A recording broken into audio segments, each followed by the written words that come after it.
बिस्मिल्लाहिर्रहमानिर्रहीम। अस्सलाम वालेकुम। आज का जो हमारा टॉपिक है वो है समीशन। ठीक है, समीशन एंड इट्स टाइप्स।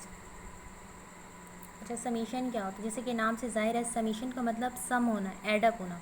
तो सेंसरी न्यूरोफिजियोलॉजी में समीशन ये वो टर्म है कि एक होता है हमारे पास प्री साइनेप्टिक टर्मिनल और एक होता है पोस्ट साइनेप्टिक टर्मिनल।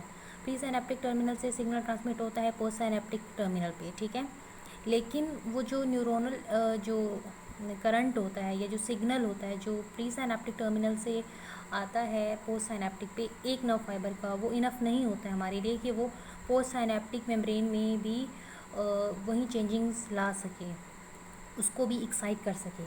ठीक है, तो इसमें क्या होता है कि बहुत सारे प्री साइनेप्टिक टर्मिनल्स आते हैं, वो अपना इफ़ेक्ट यानी कि सारे मिलके जो जो उनका इफ़ेक्ट होता है वो सम अप होता है, वो एड अप होता है on the post synaptic membrane पे, सम हो जाता है, तो उसको कहते हैं समीशन। तो इस समीशन की फिर हमारे पास दो टाइप्स होती हैं, एक होती है टेम्पोरल समीशन और दूसरी होती है spatial summation. And we will talk about importance कि समीशन की इम्पोर्टेंस क्या होती है। ठीक है, तो सबसे पहले मैं बात करूँगी स्पेशियल समीशन की।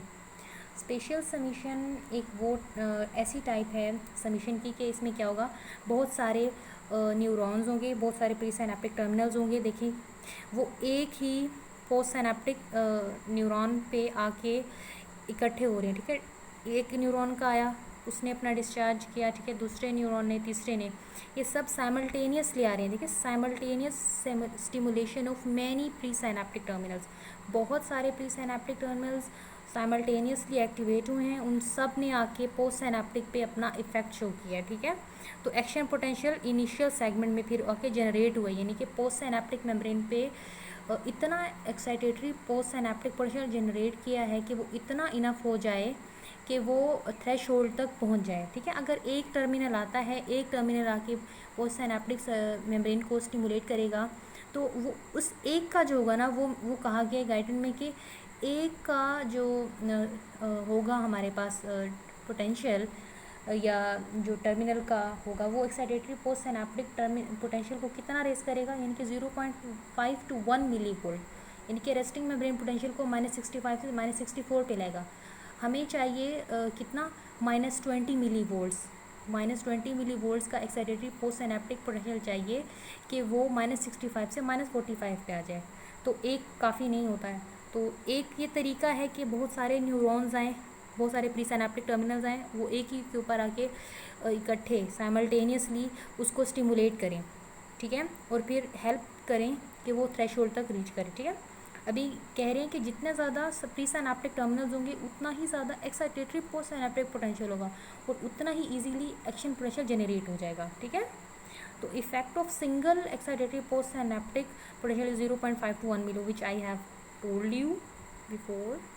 ओके, अब हम बात करेंगे टेम्पोरल समीशन की। देखिए, टेम्पोरल समीशन एक हमने तरीका देख लिया कि या तो साइमल्टेनियसली बहुत सारे आए हैं प्री सिनेप्टिक टर्मिनल्स, वो सब पोस्ट सिनेप्टिक पे उन्होंने अपना जो उनका इफेक्ट था वो एड अप हो गया है। ठीक है, दूसरा तरीका है कि एक ही प्री सिनेप्टिक टर्मिनल है, वो बार बार आके उसी पोस्ट सिनेप्टिक पे अपना इफेक्ट शो कर रहा है, उसको स्टिमुलेट कर रहा है कंटिन्यूसली, और उसका वो जो सक्सेसिव डिस्चार्ज है ना, वो एड अप हो रहा है, सम अप हो रहा है। ठीक है, तो ये क्या कह रहे हैं कि it occurs when one single pre synaptic terminal is stimulated repeatedly, यानी कि रिपीटेडली एक टर्मिनल है, देखें ये एक प्री साइनेप्टिक टर्मिनल जो बार बार आके पोस्ट साइनेप्टिक मेम्ब्रेन को स्टिमुलेट कर रहा है। ठीक है, फॉर एग्जांपल ये पहले आया, इसने मेम्ब्रेन पोटेंशियल को -65 से -40 पे, फिर दोबारा आया, फिर -40 से -40, -65 से -63 पे किया, फिर -63 से फिर इसने -62, इस तरह करते करते ये -45 पे ले जाएगा। फिर जब -45 पे एक्साइटेटरी पोस्ट सिनेप्टिक पोटेंशियल पहुंच जाएगा, उसके बाद फायरिंग स्टार्ट हो जाएगी, यानी कि एक्शन पोटेंशियल जनरेट हो जाएगा। ठीक है, तो it occurs when one single pre synaptic terminal is stimulated repeatedly and successive discharge होता है प्री सिनेप्टिक मेम्ब्रेन से। ठीक है, जो कि 15 मिली सेकेंड्स तक रहता है, इसको हम कहते हैं टेम्पोरल समीशन। अब हम बात करेंगे कि इसकी इम्पोर्टेंस क्या है। देखें, ये जो हेल्प करता है जनरेशन ऑफ एक्शन पोटेंशियल में, यानी कि एक्शन पोटेंशियल जो जनरेट होता है उसमें इसका बहुत अहम किरदार है, ठीक है। अगर ये ना हो तो जो हम रेस्टिंग मेम्ब्रेन पोटेंशियल को का जो पोटेंशियल है -65, उसको हम डिस्प्लेस ही ना कर सकें, -65 से -45 पे नहीं ला पाएंगे। एक अकेला नर्व टर्मिनल नहीं ला सकता जब तक ये समेशन का फिनोमेना ना हो। दूसरा ये हेल्प करता है in the process of facilitation of neuron. Facilitation क्या होती है, देखिए एक न्यूरॉन है, एक प्री सिनेप्टिक टर्मिनल है, वो पोस्ट सिनेप्टिक टर्मिनल पे आया, उसका जो इफेक्ट है एक्साइटेटरी है।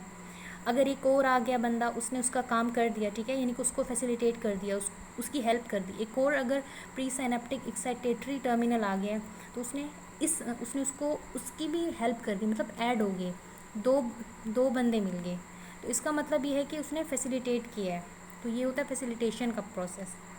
और दूसरा कह रहे हैं कि फैसिलिटेशन क्यों नीडेड होती है। सेंट्रल नर्वस सिस्टम में अक्सर फैसिलिटेशन का प्रोसेस हो रहा होता है, जैसे कि बहुत सारे डिफ्यूज सिग्नल्स होते हैं नर्वस सिस्टम में, वो फैसिलिटेट करते हैं लार्ज ग्रुप ऑफ न्यूरॉन्स को, ताकि वो क्विकली रिस्पॉन्ड करें, ठीक है, और सिग्नल जो है वो ईजीली स्प्रेड हो सके, ठीक है, या पहुंच सके। दूसरा ये है कि ये मेम्ब्रेन पोटेंशियल को हेल्प करता है थ्रेशोल्ड तक पहुंचाने में। दूसरा, for example diffuse signal the neuron facilitate large neurons so that they respond quickly. Okay, that was all about the summation and its importance. Thank you so much.